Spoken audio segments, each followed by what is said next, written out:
Bien, entonces el día de hoy vamos a continuar con geografía y veremos, ahora vamos a continuar viendo los planetas. Ya habíamos hablado acerca de Marte, ahora vamos con Júpiter. Júpiter es el planeta más grande del sistema solar. Es por ello que tiene más materia que todos los demás planetas y su volumen pues es 1000 veces el de No me la Tierra, es arrastres. decir, No me dentro arrastres. de Júpiter podemos meter a 1000 planetas tierras, o bueno, 1000 veces el planeta Tierra. ¿Por qué? Porque es demasiado grande Júpiter. Además, y gracias o debido a esta masa tan grande, tan elevada que tiene Júpiter, pues es por lo mismo que atrae a más satélites, es por eso que tiene muchos satélites. 4 de estos satélites, que serían Io, Ganímedes, Calisto y Europa, fueron descubiertos por Galileo en 1610, imagínense. Entonces, Júpiter realmente, pues, es demasiado grande. Su espesa atmósfera, porque sí tiene atmósfera, sin embargo, está compuesta por el 90% de hidrógeno y el 10% de helio. Aquí Júpiter tiene nubes y tempestades, por lo que, si se dan cuenta, muestra estas franjas. ¿Ya vieron? Estas franjas que tiene aquí de varios colores, estas manchas, todo esto que tiene, es debido a las nubes y a las tempestades que presenta. Y, por ejemplo, aquí tiene la gran mancha roja. Oh, creo que es la de acá abajo. Bien, de cualquier manera, aquí Júpiter, nosotros sabemos que me parece que Saturno es el que tiene los anillos. Sin embargo, Júpiter también tiene anillos formados por material rocoso, pero estos anillos son menos brillantes que los de Saturno. Es por eso que casi no se distinguen y que el que tiene más fama de tener anillos, pues es Saturno, aunque Júpiter también tiene anillos. Bien, aquí ahora sí veamos a Saturno. Saturno es el único planeta con anillos visibles desde la Tierra. No es que sea el único con anillos, más bien sus anillos son los únicos que son visibles desde la Tierra. Sus anillos van a estar formados por partículas cuyos tamaños van a ir desde la medida microscópica hasta los trozos del tamaño de una casa. ¿Por qué? Bueno, porque aquí podemos ver que, o sabemos que los anillos son formados pues por material rocoso, por todo lo que está en el espacio y que ha tenido, o más bien, pues, ha sido desprendido de algún otro planeta o ha sido desprendido de algún asteroide y se queda aquí en el anillo o alrededor de, pues, el planeta. Su atmósfera, que también tiene atmósfera, está compuesta por el 75% de hidrógeno y el 25% de helio. Si se dan cuenta, tiene la misma composición que la de Júpiter. Dijimos que Júpiter, el 90% es de hidrógeno y el 10% de helio. El de Saturno es del 75% de hidrógeno, de hidrógeno y 25% de helio. Aquí, este planeta es el único que tiene una densidad menor que el agua, es decir, si nosotros pues tuviéramos un mar demasiado grande, más grande que el que está en la Tierra, obviamente, para que quepa Saturno dentro del mar, Saturno flotaría, sería como un floti. ¿Por qué? Debido a su baja densidad. Tiene muchos satélites, pero Titán es el mayor de ellos, con un diámetro de 5.150 kilómetros. Ahora, hasta aquí, ¿hay alguna duda? ¿Hay alguna pregunta? Sí, no. ¿Dudas, preguntas?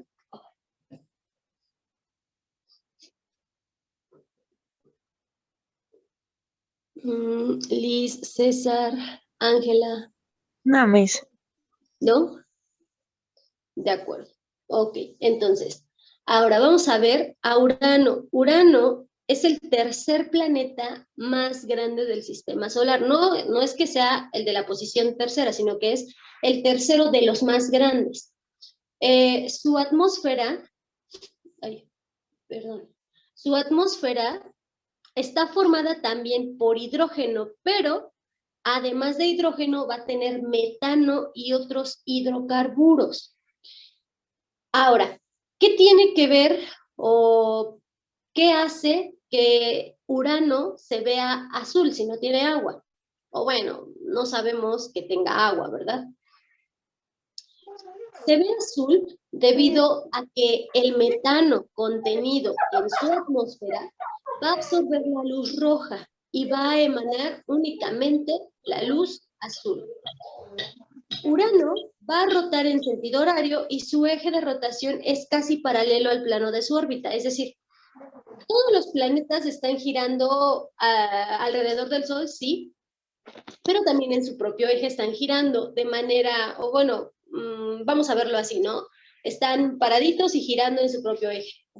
Déjenme a ver si quepo aquí con todicilla. Están girando en su propio eje. Ay, no quepo. Ay, sí quepo. Pero, pues, digamos lo que parados, ¿no? Sin embargo, Urano lo está haciendo de forma acostada, como si fuera un pollito rostizado.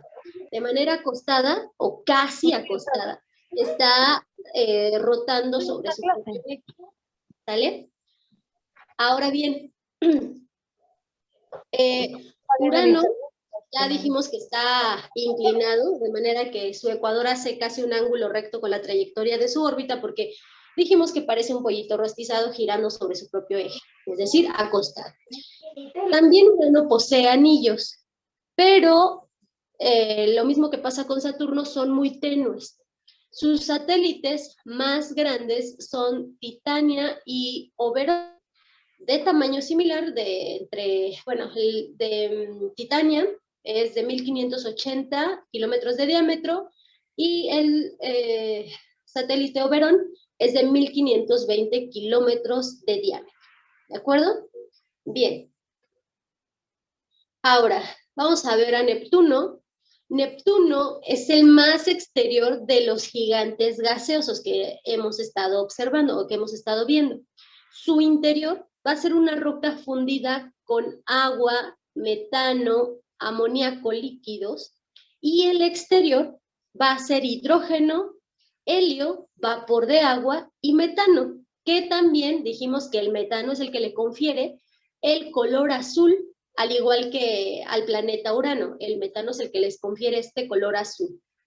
Tiene los vientos más fuertes de los planetas del sistema solar. De hecho, alrededor de la gran mancha oscura alcanzan los 2000 kilómetros por hora. Son ráfagas de viento demasiado veloces o demasiado fuertes. Como el resto de los planetas gaseosos, también está rodeado de anillos, pero como los demás planetas gaseosos, estos anillos son muy tenues. Tiene varios satélites naturales y el mayor de ellos, pues, es Tritón, que tiene más del 99.5% de la masa en órbita alrededor de Neptuno en sus 2700 kilómetros de diámetro. Esto es lo que podemos decir acerca de Neptuno. Hasta aquí, ¿hay alguna pregunta? ¿Hay alguna duda? ¿Sí? ¿No?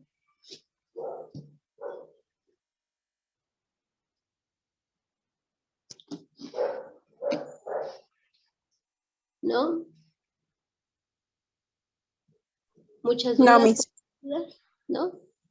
Vale. Entonces, esto es con respecto a los planetas que están en nuestro sistema solar. Ahora bien, los asteroides. Los asteroides van a ser estos fragmentos, estos restos de algún planeta que no se pudo llegar a formar.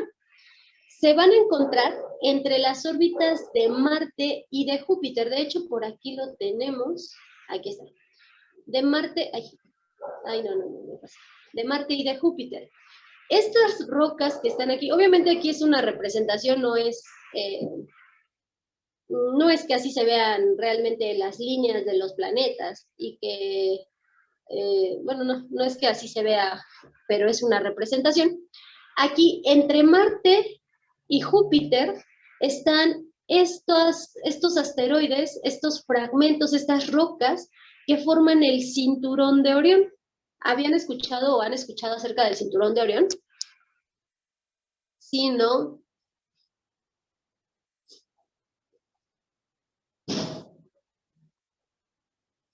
¿Sí? ¿No? Bueno, el cinturón de Orión, pues va, es este fragmento, perdón, es esta, digámoslo así, línea divisora entre los planetas internos y los planetas externos. Exacto. Y los planetas internos también son llamados planetas enanos y los planetas externos también son llamados los planetas pues gigantes o grandes. Así es esa. Así que aquí es la división entre estos planetas. Y este cinturón o esta división conformada por asteroides, pues, como ya lo dijimos, son esos restos o fragmentos de planetas que no se pudieron formar. Ahora, los cometas son esos cuerpos celestes que están constituidos por helio, polvo y rocas que orbitan alrededor del Sol, y estos cometas van a seguir diferentes trayectorias, ya sea elípticas, parabólicas, hiperbólicas. Esos son los cometas. De hecho, no sé cuántos de ustedes han visto un cometa, algún cometa en el cielo, así, ¿cómo le llaman? Estrella fugaz. ¿Han visto así en una noche despejada, tranquila? No sé, se han puesto a observar el cielo y de repente haya pasado un cometa o bueno, una estrella fugaz. ¿Sí, no? ¿Sí? ¿Sí lo han visto? Yo sí he visto mucho. ¿Sí? Yo recuerdo que exacto, o una lluvia de estrellas, eso es genial. Yo recuerdo que la primera vez que vi un cometa, o bueno, sí, un cometa, una estrella fugaz, fue como ¿cuántos años tendría yo? Supongo que como unos 12. Esa fue la primera vez que yo vi un cometa, porque antes, pues no, a esas horas yo estaba dormida. Pero bueno, el punto es que estos cometas, estos cuerpos celestes, pues tienen esta constitución, que ya dijimos que es helio, polvo y rocas. Ahora, vamos a ver un video acerca de la teoría, o bueno, de diversas teorías acerca del origen del universo. Para ello, déjenme quitar esto. Y permítanme tantito porque ya lo tenía, pero se volvió a cargar la página y ahora otra vez ya no lo tengo.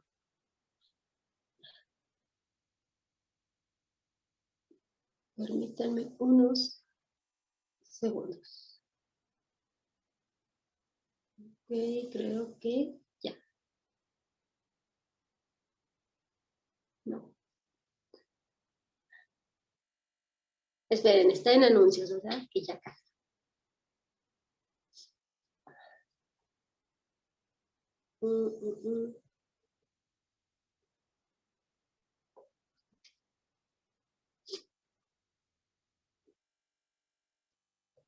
Bien, ustedes me dicen cuando ya se empiece a ver, ¿vale?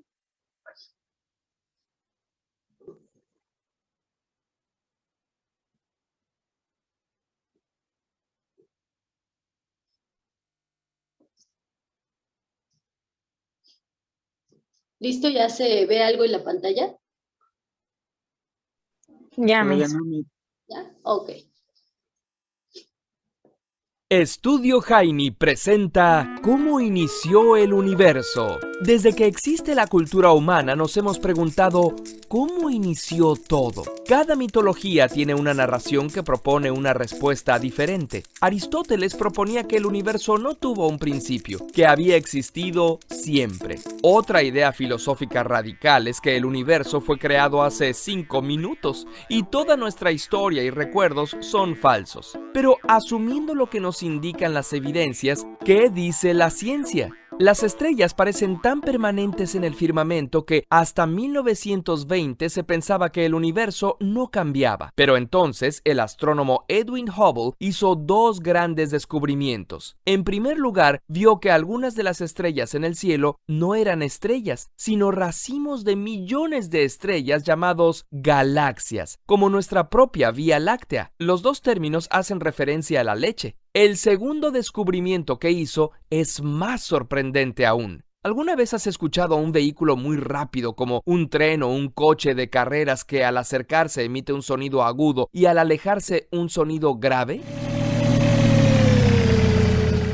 Esto sucede porque al ir tan rápido la fuente de sonido, las ondas se comprimen frente al vehículo y se distancian más detrás de él. Esto se llama efecto Doppler. Pero, ¿esto qué tiene que ver con las galaxias, Javier? Pues que algo similar ocurre con la luz, Javier. Se comporta también como onda. Si un objeto se aleja rápidamente, su espectro electromagnético se correrá al rojo, ondas de menor frecuencia, mientras que si se acerca, se correrá al azul, ondas de mayor frecuencia. Hubble esperaba que algunas galaxias mantuvieran su distancia, otras se alejaran y otras se acercaran. Sin embargo, lo que descubrió analizando su luz es que la inmensa mayoría de las galaxias se corrían hacia el rojo, es decir, se estaban alejando de nosotros. Y más rápido, cuanto más lejos estaban. Esta es la ley de Hubble. ¿Las galaxias que se alejan de nosotros a gran velocidad les habrán dicho algo malo de nosotros? La conclusión evidente es, si las galaxias se alejan unas de otras, significa que en un pasado estuvieron más cerca, y antes aún más cerca, y quizá en un momento dado toda la materia del universo estuvo ocupando el mismo lugar en el espacio. O sea que el universo tuvo un principio hace unos 14.000 millones de años. A algunos científicos como a Fred Hoyle esto les sonaba arbitrario, así que idearon una teoría llamada estado estacionario, en la que para explicar la expansión supusieron que en el universo constantemente se está creando materia, lo que mantiene su densidad constante y no hay necesidad de que tenga principio o final. Hoyle se burló de la teoría contraria y la llamó la teoría del gran pum o del Big Bang. Pero Robert Penrose y Stephen Hawking, usando la teoría de la relatividad y observaciones directas, demostraron en 1965 que el universo, el tiempo y el espacio sí habían tenido un principio. A ese punto del espacio-tiempo se le llama singularidad. Una zona de densidad de energía infinita. La súbita expansión que vino justo después es el famoso Big Bang. Pero te preguntarás, ¿qué había antes de la singularidad? Verás, precisamente es eso lo que la hace singular. Imagina que en la Tierra caminas hacia el norte. Si caminas lo suficiente, llegarías al Polo Norte. Si te pido que camines más al norte, ¿a dónde irías? No es posible. En este sentido, el Polo Norte es singular. De la misma manera, no es posible preguntar qué había antes del principio. El tiempo mismo comenzó ahí. Gracias a la teoría de la relatividad de Einstein, sabemos que espacio y tiempo no son absolutos. No son una especie de telón de fondo sobre el que ocurran los eventos, sino que son dinámicos, relativos el uno al otro y son deformados por la energía y la materia. Son definidos por el universo, no son independientes de él. Por eso, no tiene sentido hablar de un tiempo antes de que el universo se iniciara. El tiempo comenzó con el universo. El universo era tan pequeño en el mismo momento de su inicio, aún menor que un átomo, que la relatividad general no es suficiente para entenderlo, y hay que incorporar la mecánica cuántica, la teoría que explica el funcionamiento de la materia a escala hipermicroscópica. La razón por la que se formaron galaxias, estrellas y planetas es porque el universo cuántico primordial era irregular, como lo muestran los mapas de radiación de fondo cósmica del universo actual. Si existen el Sol, la Tierra y los seres humanos, se debe a las irregularidades probabilísticas del microuniverso cuántico.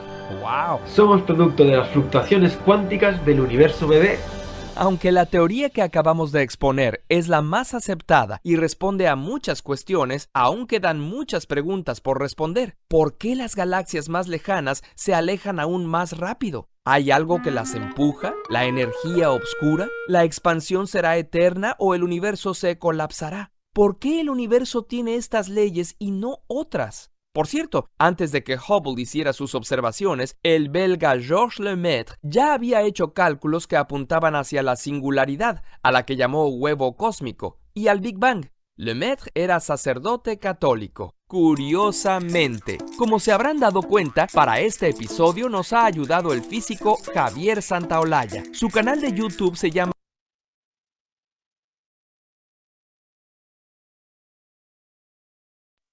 Bien, aquí pudimos ver algunas de las teorías que se han realizado y sobre todo la que es más aceptada, la del Big Bang con la singularidad, para la generación del universo o la creación del universo. Hasta aquí, ¿hay alguna duda, hay alguna pregunta?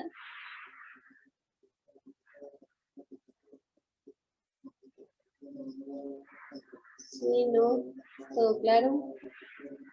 Como un charquito de agua sucia. Espero que sea más claro que esa agua.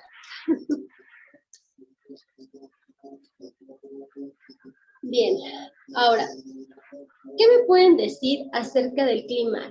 ¿Qué es el clima? Para ustedes, ¿qué es el clima?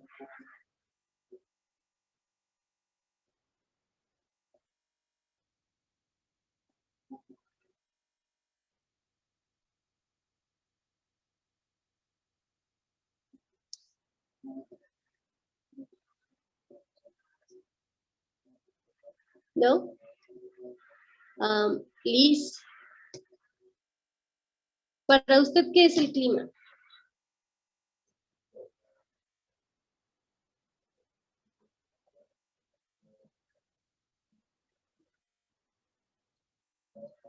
¿No está Liz?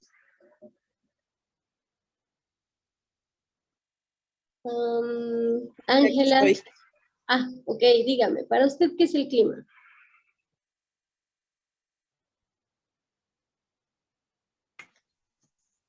¿Es una temperatura? Ok, tiene que ver con la temperatura, sí. Ángela, ¿para usted qué es el clima?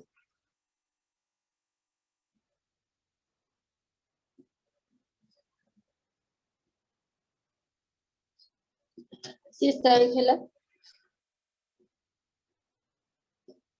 Sí, Miss. ¿Para usted qué es el clima? No sé, como diferentes cambios de temperatura o algo así. Ok, diferentes cambios de temperatura. Jorge, ¿para usted qué es el clima?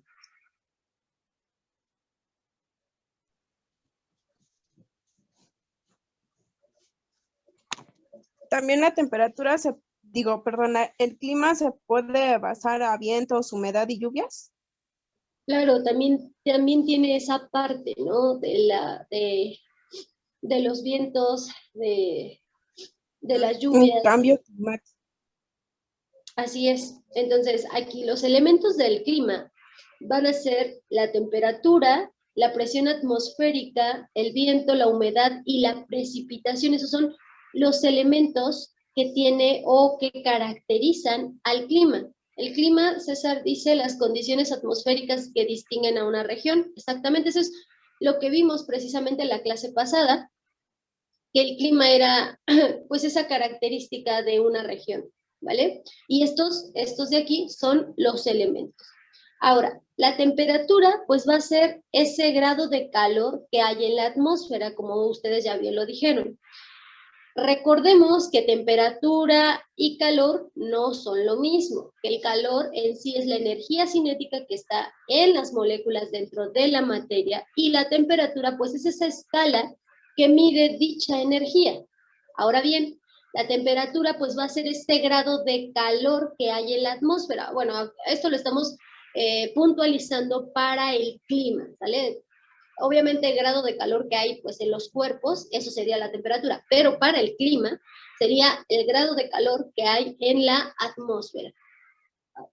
Ahora bien, la temperatura se va a medir con pues un aparato que ya sabemos es el termómetro y sus escalas, ya también las vimos, van a ser los grados Celsius, los grados Fahrenheit y los Kelvin, siendo los Kelvin pues la escala absoluta. ¿Por qué? Porque mide el cero absoluto, donde dijimos que las moléculas ya no tienen movimiento, ya no tienen ni siquiera un movimiento vibracional. Bien, ¿hasta aquí hay alguna duda o pregunta?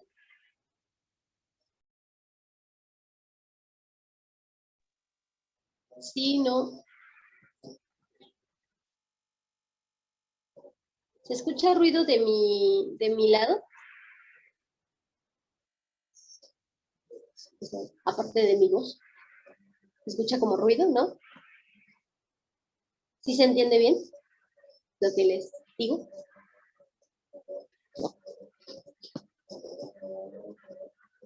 Creo que no.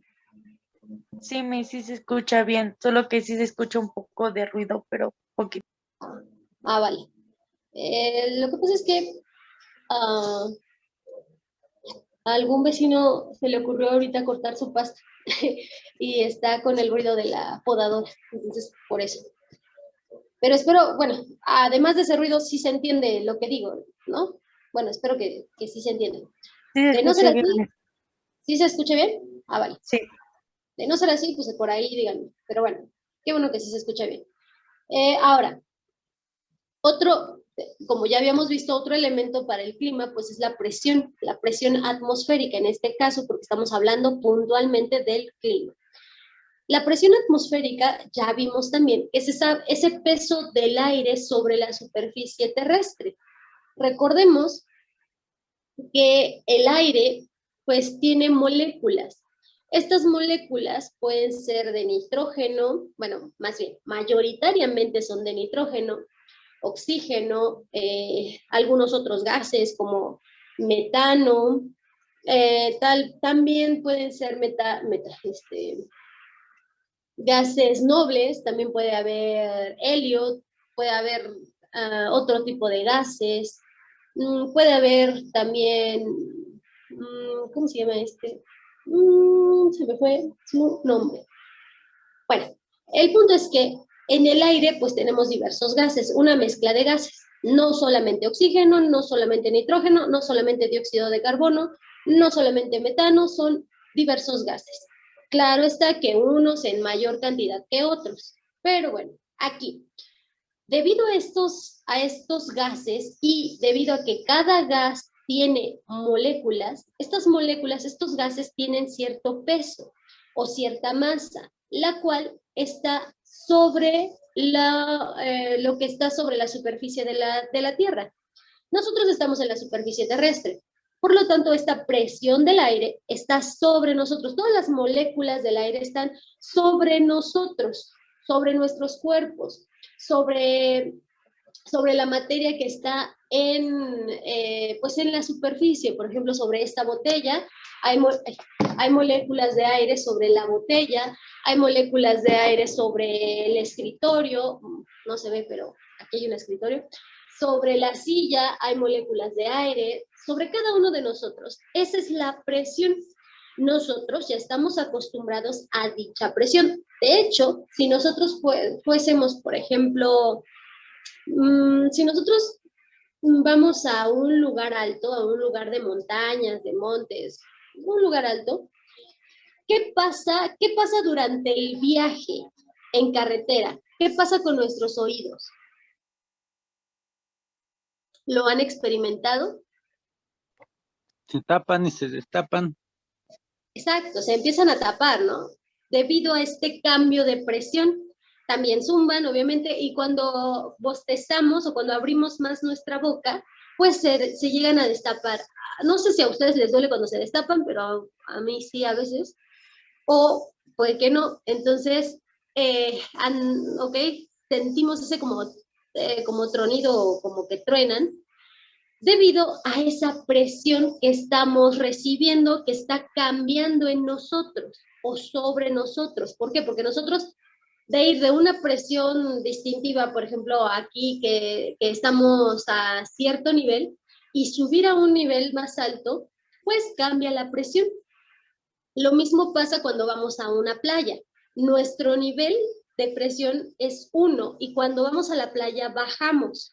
¿Por qué? Porque ahora estamos a nivel del mar. Entonces, al nivel del mar, pues hay otra presión.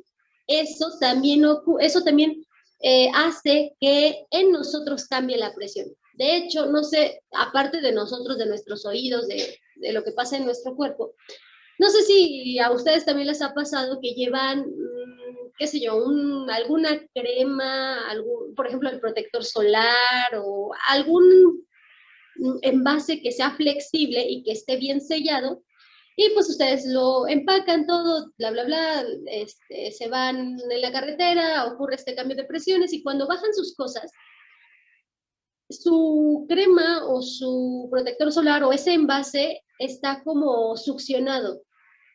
¿Sí les ha pasado eso o no? ¿No les ha pasado? ¿Solo a mí? ¿O no se han dado cuenta? Bueno, si no les ha pasado o si no se han dado cuenta, ok, ya César, sí. Si no les ha pasado o no se han dado cuenta, la próxima vez que se vayan de vacaciones, espero que ya sea pronto, revisen o vean, tomen en cuenta esto para que vean cómo también los objetos que llevamos sufren este cambio de presión o también sienten este cambio de presión. Ahora, ¿cómo se mide la presión atmosférica? La presión atmosférica se mide a través del barómetro. Por ahí ya les dejé la tarea o la actividad en la plataforma acerca de la investigación de qué es un barómetro. Ahí ya está la actividad para que la realicen. ¿Cuáles son las unidades de medida? Las unidades de medida pues van a ser la atmósfera, el bar y el pascal. ¿Se acuerdan? Que esto nosotros lo estuvimos viendo en física, sobre todo atmósfera, que es pues la medida más común. Atmósfera y pascal son las más comunes, bar también, pero no tanto como atmósfera, por ejemplo. Bien, hasta aquí, ¿hay alguna duda, hay alguna pregunta? Sí, no. Díganme, por favor. ¿Dudas, preguntas?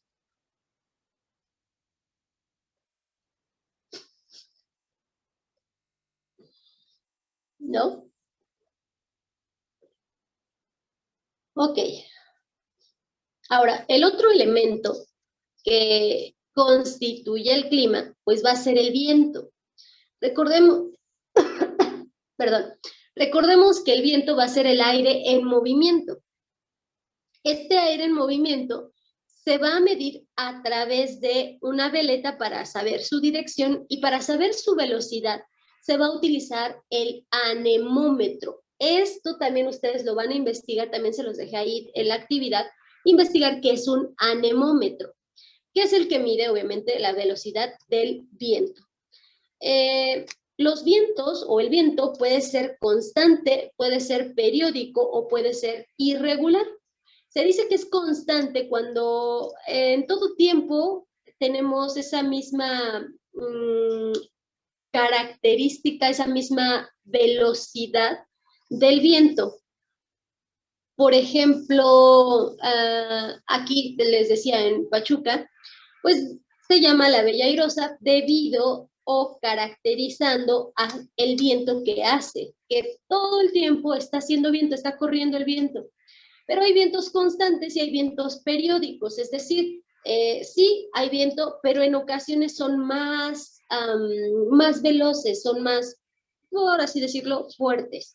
Sin embargo, no hay irregularidades en esto. ¿Por qué? Porque sabemos que siempre hay viento. Sin embargo, cuando ya hay un viento irregular, o se dice que hay un viento irregular, es, por ejemplo, de algún fenómeno natural, como estos ya son vientos irregulares, ¿de acuerdo? Perdón. ¿Hay alguna duda y alguna pregunta hasta aquí? ¿Duda, pregunta? Sí, no.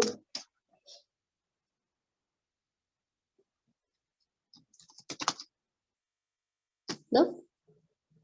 ¿Ninguna duda? Liz, César, Ángela, Irma, Diego, Carlos, Jorge, Vanessa, ¿alguna duda, alguna pregunta? No me. ¿No? ¿Ninguna? No. De acuerdo. Otro, ¿no?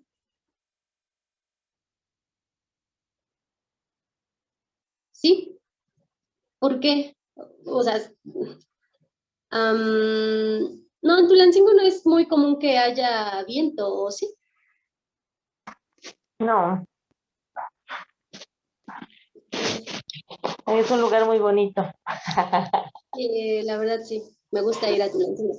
Son muy Sí. turbios, ok.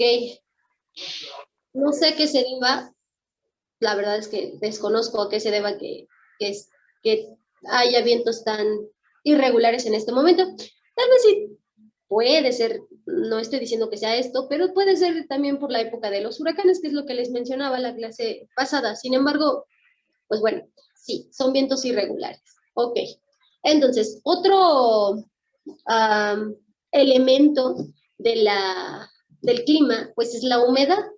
La humedad, nosotros sabemos que es la cantidad de vapor de agua contenida en el aire. De hecho, nosotros, más bien, si nosotros fuésemos a alguna costa, que es lo que les decía la clase pasada también, si nosotros fuésemos, no sé, a Veracruz, a Cancún, a las costas de Yucatán, no lo sé, alguno de, perdón, bueno, sí, Quintana Roo, a estas costas o Oaxaca también del otro lado, Baja California, todo estos litorales o no, estas costas, pues percibiríamos un clima húmedo, o más bien en el clima, dentro del clima, nosotros estaríamos diciendo que es húmedo. ¿Por qué? Porque se siente el vapor en el aire, el vapor de agua en el aire.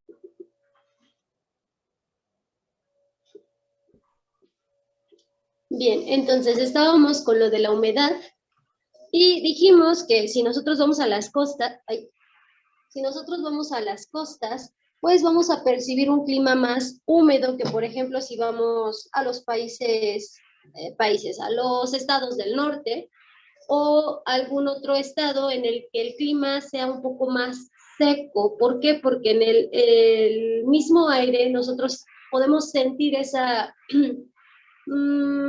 baja cantidad de vapor de agua que contiene.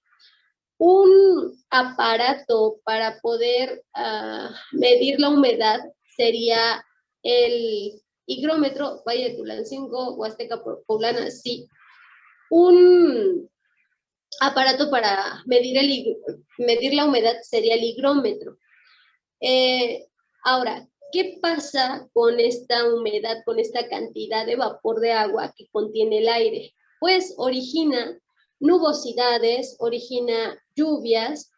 También sabemos que el agua, que el vapor de agua que está en el aire, que está contenida en el aire, proviene de la evaporación de los océanos y de cuerpos de agua que están pues dentro de la región en donde tenemos esta gran cantidad de vapor de agua. Si no hay cuerpos de agua, no vamos a tener esta alta cantidad de vapor de agua. Sí vamos a tenerlo, obviamente, pero en muy, muy bajas cantidades. Bien, hasta aquí, ¿hay alguna pregunta, alguna duda?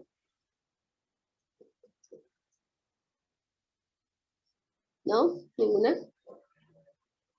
Ok, bien. Ahora, hay factores, estos son los elementos del clima, hay factores que influyen en el clima. Los factores que influyen en el clima y que van a determinar las zonas climáticas de la Tierra son principalmente la latitud y la altitud. Se parecen las palabras, pero son conceptos diferentes. La latitud va a ser la distancia desde cualquier punto de la Tierra al Ecuador. Recordemos que el Ecuador es esta línea imaginaria o esta franja imaginaria que divide al planeta a la mitad. Es justo esta línea de aquí. Es una línea imaginaria, pero sí, ahí está el Ecuador. ¿Sale? Aquí los rayos del sol son más, o más bien inciden en mayor cantidad. Ahora bien, aquí, la latitud. Dijimos que va a ser cualquier zona o cualquier punto de la Tierra hacia el ecuador. Se va a medir con respecto al ecuador. Por ejemplo, de aquí, ¿cuántos kilómetros hay hacia el ecuador? De este punto, ¿cuántos kilómetros hay hacia el ecuador? Del punto de acá, ¿cuántos kilómetros hay hacia el ecuador? Así que a menor latitud, es decir, que esté más cerca del ecuador, las temperaturas van a ser mayores. Obviamente, a mayor latitud, las temperaturas van a ser menores. Es por eso que los polos, pues tienen una temperatura muy baja. La altitud va a medirse con respecto al nivel del mar. Eso, obviamente, va a ser a las alturas o debido a la altura. A menor altitud, las temperaturas son más cálidas. Es por eso que a nivel del mar, sí, la vida es más sabrosa, pero la temperatura es más alta. Y, por ejemplo, si nos vamos a una montaña, si nos vamos a un bosque, una conífera, algo que está más alto que el nivel del mar, hay una altitud mayor, pues el clima es más frío, es decir, la temperatura disminuye. ¿De acuerdo? ¿Se comprendieron estos dos términos, latitud y altitud? Sí, no, más o menos.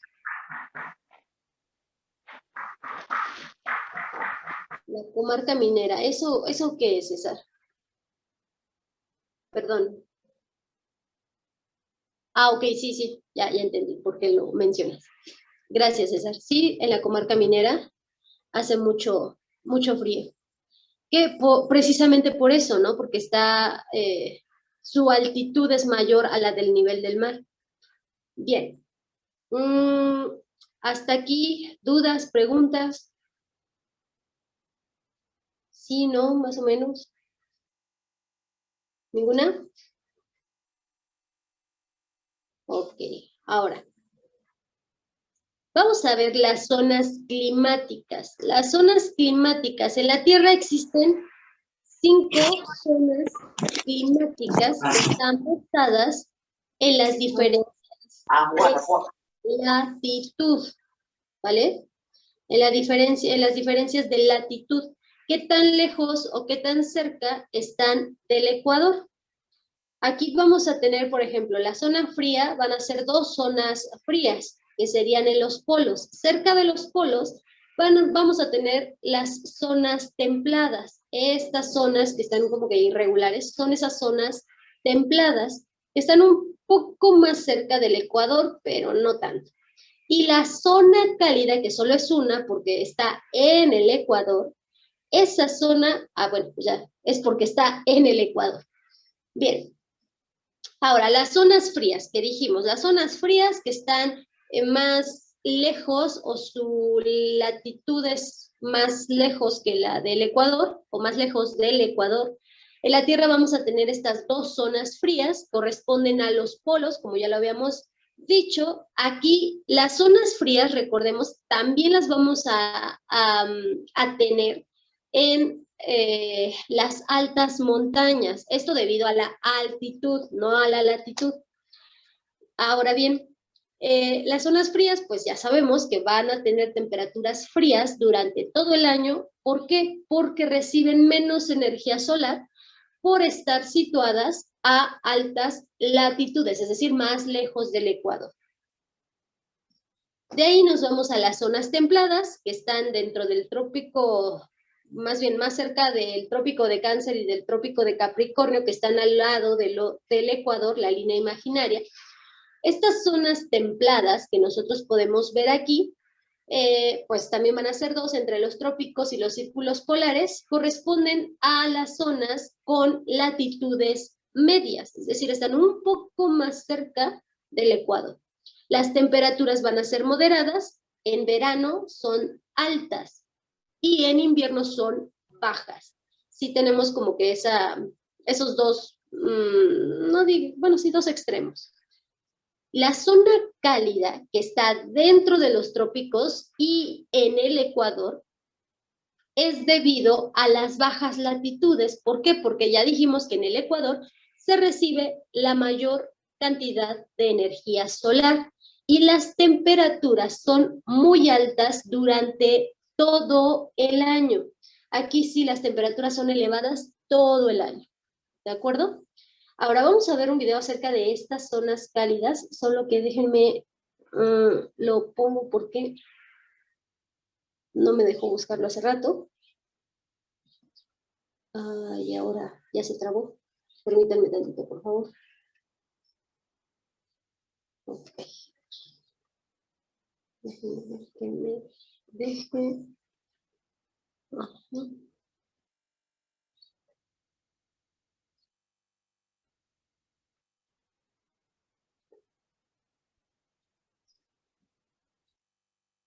Permítanme, por favor.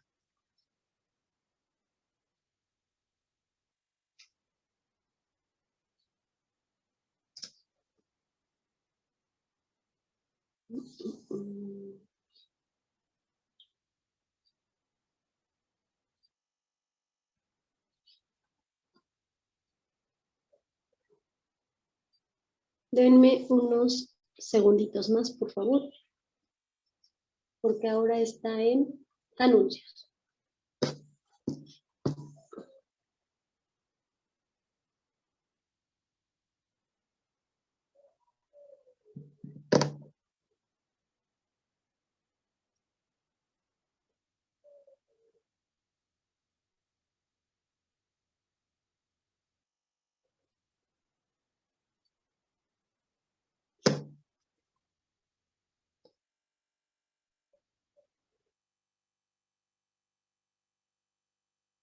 Ok, creo que ya se puede. Ustedes me dicen cuando ya estén viendo algo, por favor.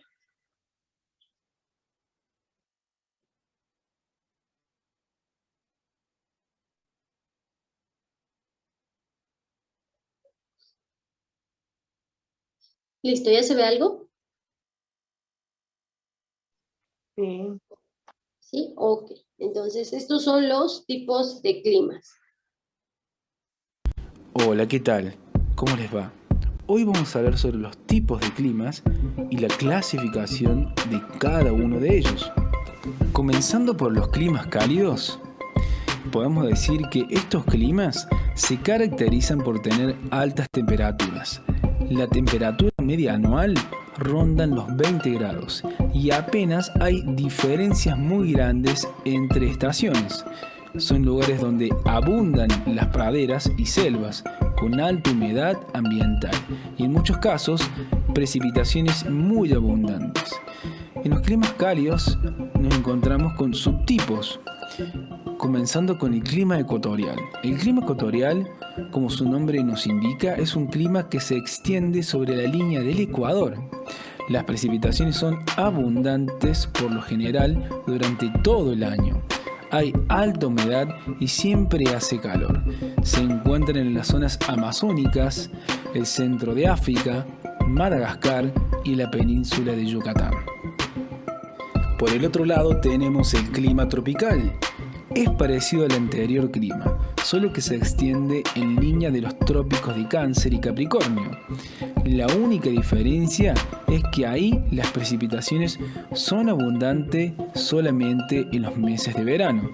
Se puede encontrar en el Caribe, en Venezuela, Colombia, Ecuador, Perú, algunas partes de Sudamérica, sudeste asiático, parte de Australia, la Polinesia y Bolivia.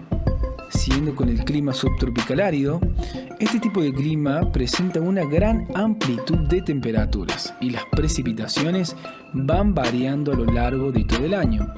Se puede ver en el suroeste de América del Norte, en el sureste de África, en algunas partes de Sudamérica, en el centro de Australia y el Oriente Medio. Y por último, tenemos el clima desértico y semidesértico. Este clima se caracteriza por tener temperaturas altas durante todo el año, con rangos de temperaturas muy pronunciados entre el día y la noche. Hay apenas humedad ambiental, la vegetación y fauna es escasa y las precipitaciones también son escasas. Se encuentran en Asia Central, Mongolia, centro-oeste de América del Norte y centro de África. Pasemos a los climas templados, a definirlo y a clasificarlos. ¿sí? Podemos decir que los climas templados se caracterizan por tener temperaturas medias que rondan los 15 grados. En estos climas podemos ver las estaciones del año bien diferenciadas. Nos encontramos en lugares repartidos entre latitudes medias entre los 30 y 70 grados de los paralelos. En los climas templados tenemos los subtipos siguientes. Comenzando con el clima mediterráneo. El clima mediterráneo, entre sus características principales, nos encontramos con veranos bastante secos y soleados, mientras que los inviernos son lluviosos. Lo podemos encontrar en el Mediterráneo, California, sur de Sudáfrica y sureste de Australia. Continuando con el clima oceánico, es el que se encuentra en todas las zonas costeras. Por lo general, siempre hay gran cantidad de nubes y lluvias, aunque no tienen ni invierno ni veranos con temperaturas extremas. Está en costas del Pacífico, Nueva Zelanda y algunas partes de Chile y Argentina. Por último, tenemos el clima continental. Es el clima del interior, se encuentran en las zonas que no tienen costas, por ello se calientan y se enfrían antes ya que no hay mar que actúe como regulador térmico. Este tipo de clima se encuentra principalmente en el centro de Europa, China, Estados Unidos, Alaska y Canadá. Continuamos con el último grupo, los climas fríos. En estos climas las temperaturas no suelen superar los 10 grados centígrados y hay abundantes precipitaciones en forma de nieve y hielo. Por un lado tenemos el clima polar, que es el clima de los polos. Se caracteriza por tener temperaturas muy bajas durante todo el año y ausencia de vegetación, dado que el suelo está permanentemente congelado. Y por último tenemos el clima de alta montaña. El clima de alta montaña se encuentra en todas las zonas de alta montaña y se caracteriza por abundantes precipitaciones y unas temperaturas que descienden con la altura. Bueno, eso es todo. Espero que les sea de muchísima utilidad el video. Bien, ahí pudimos ver estos diferentes tipos de clima que hay en nuestra Tierra. ¿Sale? Ahora, vamos a ver unos conceptos que vienen en su guía. Permítanme, dejen poner esta. Aquí.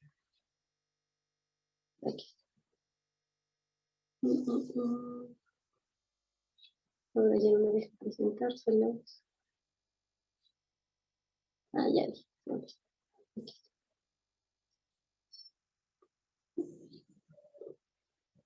Bien, un concepto que pues también debemos tener en cuenta es la corrosión. La corrosión es la forma más común en la que pues se manifiestan estas oxidaciones, este proceso de oxidación, por ejemplo, en los metales, debido a que al contacto con el agua o con sustancias ácidas. El proceso de oxidación va a provocar esta corrosión del acero, que después de que las partículas de hierro se exponen a la humedad y al oxígeno, por ejemplo, pues va a formar el óxido ferroso, o el óxido férrico, o el óxido de hierro, que es esto que nosotros vemos cuando decimos, es que se oxidó, esto de aquí, esta parte de aquí, esto que pareciera como polvito, pues es ese óxido ferroso que se forma debido a al contacto con la humedad y con el oxígeno del ambiente. ¿Hasta aquí hay alguna pregunta, alguna duda?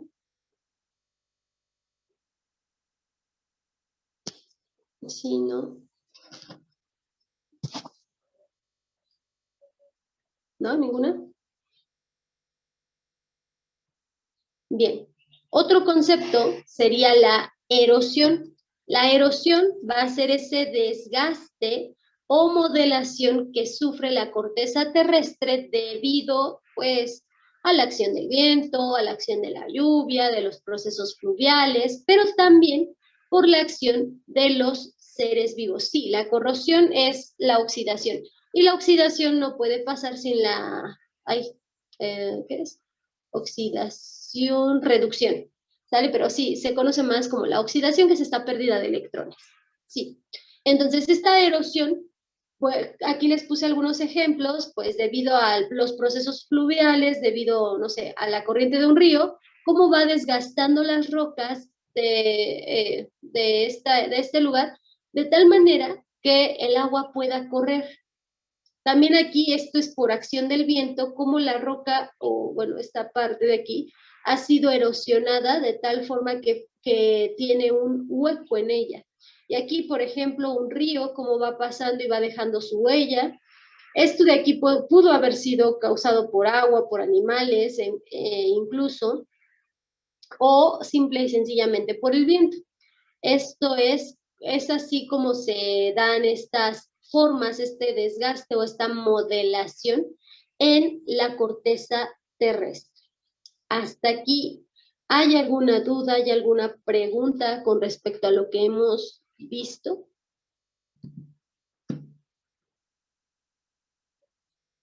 Sí, no, díganme, háblenme. ¿Ya se están durmiendo? ¿Ya se fueron a comer? Y ya me dejaron aquí, hablando solita, ¿no? Bueno, espero que no. Muy bien, vamos a su guía rapidísimo, por favor, de geografía. ¿Dónde está? Ok, ya la tengo aquí, solamente ahorita déjenme ver que abra.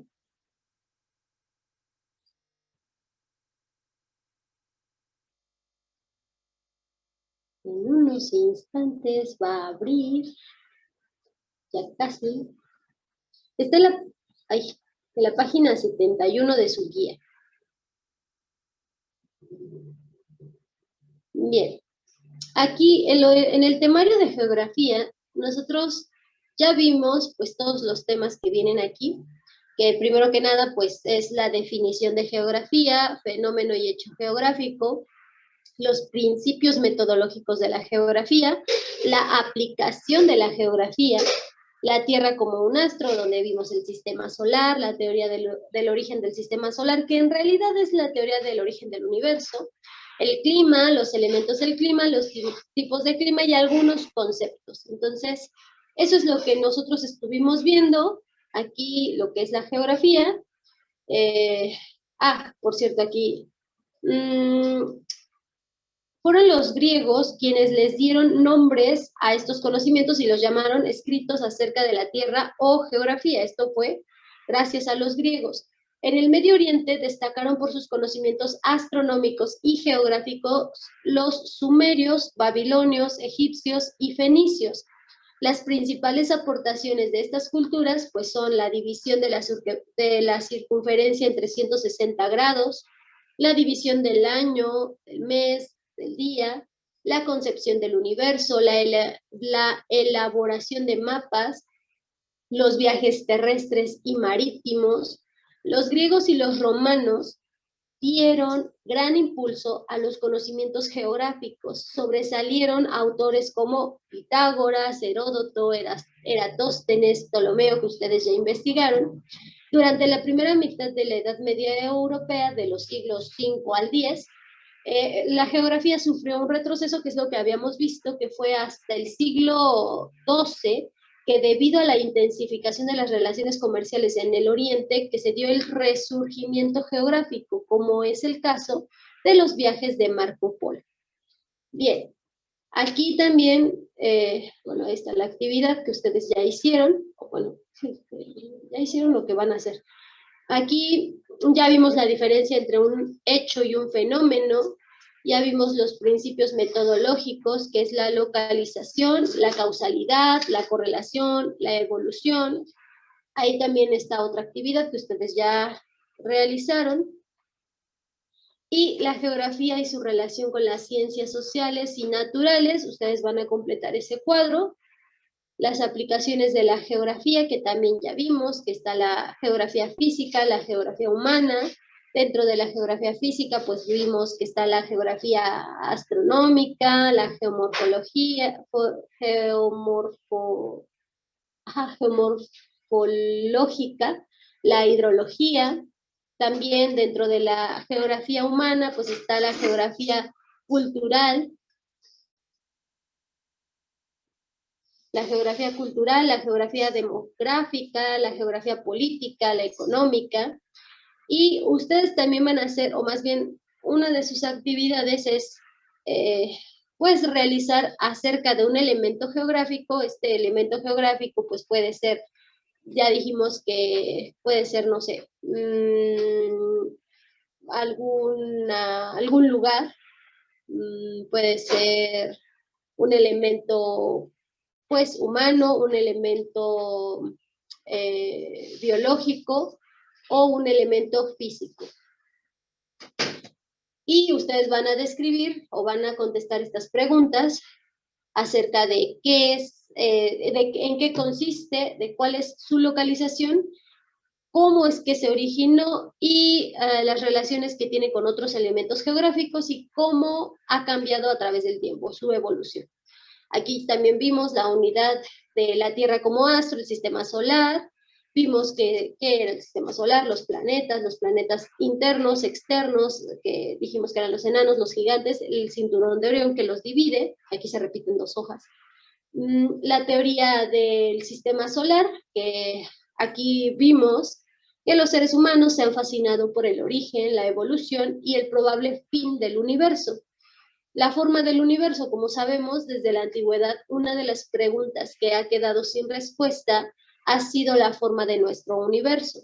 Entre las teorías más aceptadas se destacan las que suponen que el espacio es curvo, ya que como todos los astros son esféricos, es posible que el universo tenga forma esférica. También suponen que nuestro espacio es finito, o sea, que está limitado, aunque sería problemático determinar su forma. También suponen que nuestro espacio no tenga forma alguna y que sea finito.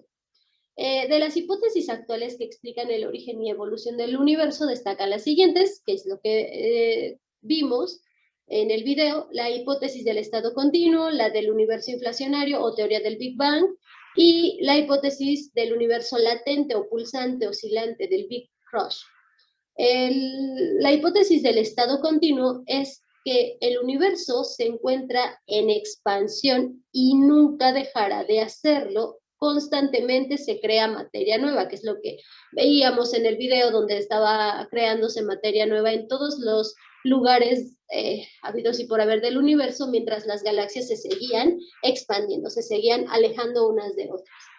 La hipótesis del universo inflacionario, que es la teoría del Big Bang, que todo comenzó con la gran explosión de una masa supercondensada, el universo seguirá expandiéndose. Entonces aquí donde vimos la singularidad, que es el inicio de todo, y que se iba a expandir, o que a partir de ahí, la explosión que hubo, pues detonó esta expansión y que va a seguir expandiéndose. Y la hipótesis del universo latente, Big Crunch, el universo comenzó con la gran explosión y con el tiempo las galaxias disminuirán su velocidad de alejamiento y el universo se volverá a contraer por la fuerza de gravedad y dará origen a una nueva explosión. Entonces, la teoría del Big Bang, pues es esta en donde la singularidad, el momento exacto del inicio de todo, pues hubo esta explosión, se está expandiendo el universo, sigue expandiéndose y seguirá expandiéndose. Pero la del Big Crunch, sí, también hubo esta explosión, también se comenzó con el tiempo de la singularidad, pero no se seguirá expandiendo infinitamente, sino que habrá un tiempo o habrá un momento en el que esa expansión se va a detener y entonces va a empezar a contraerse nuevamente con el fin de volver a la singularidad y de ahí ocasionar otra explosión. Entonces, aquí están estas teorías o hipótesis acerca del origen del universo. Que les decía, aquí dice que es el origen del sistema solar, pero en realidad es el origen del universo. Y bueno, la unidad del clima, que vimos los elementos del clima, que son la temperatura, la precipitación, la humedad, la presión, incluso la nubosidad, pero esto, bueno, la cantidad de nubes que se encuentran en la atmósfera también conforman un elemento. Estas nubes se forman por el aire húmedo, entonces entonces la nubosidad entra dentro de la humedad, es por eso que lo puse dentro de la humedad. Ahora bien, también el viento y también la radiación solar. ¿Por qué? Porque aunque sabemos, o más bien, aunque nosotros no podemos verlo a simple vista, esta radiación está pues presente y determina también el clima al proveer cierto grado de calor. La cantidad de radiación solar que recibe el suelo se denomina insolación, ¿vale? Y bueno, aquí ya tenemos los tipos de climas, que es lo que vimos también en el video, el clima tropical, dividido en clima húmedo y seco, el clima seco, que está dividido entre árido y semiárido, el clima moderado, dividido entre el mediterráneo, el subtropical húmedo, el marino de la costa oeste, el clima continental, que se divide en continental húmedo y subártico, el clima polar, que pues ahí tenemos a la tundra, a la capa de hielo, el clima de las tierras altas también, y los conceptos que ya hemos estado viendo, que es el relieve, la presión, la temperatura, la humedad, la latitud, la corrosión, la erosión, y bueno, aquí tenemos tipos de rocas, como la caliza, el basalto y la pizarra. La caliza, pues, es esta roca sedimentaria formada principalmente por carbonato de calcio, que se caracteriza por presentar efervescencia por acción de los ácidos diluidos en frío. Las calizas abundan en la litosfera. El basalto va a ser esta roca volcánica de color negro verdoso y que está compuesta principalmente por feldespato y piroxeno. Entre las rocas del tipo volcánico, pues también están las obsidianas, la piedra pómez y el basalto, que es el sustrato de los océanos y continentes, plantado como una reluciente escultura de basalto negro. La pizarra es una roca metamórfica de color negro azulado y de grano muy fino, que se exfolia con mucha facilidad. Entonces, aquí, debido a, o según su estructura o según su composición, las pizarras van a ser ya sea arcillosas, bituminosas, cristalinas, micáceas, etc. Existen pizarras negras con intercalaciones carbonosas que contienen abundante flora fósil. Estos son tipos de rocas. Ahora bien, con esto nosotros culminamos lo que es la materia de geografía, ¿vale? Para poder pasar ahora sí a la siguiente materia,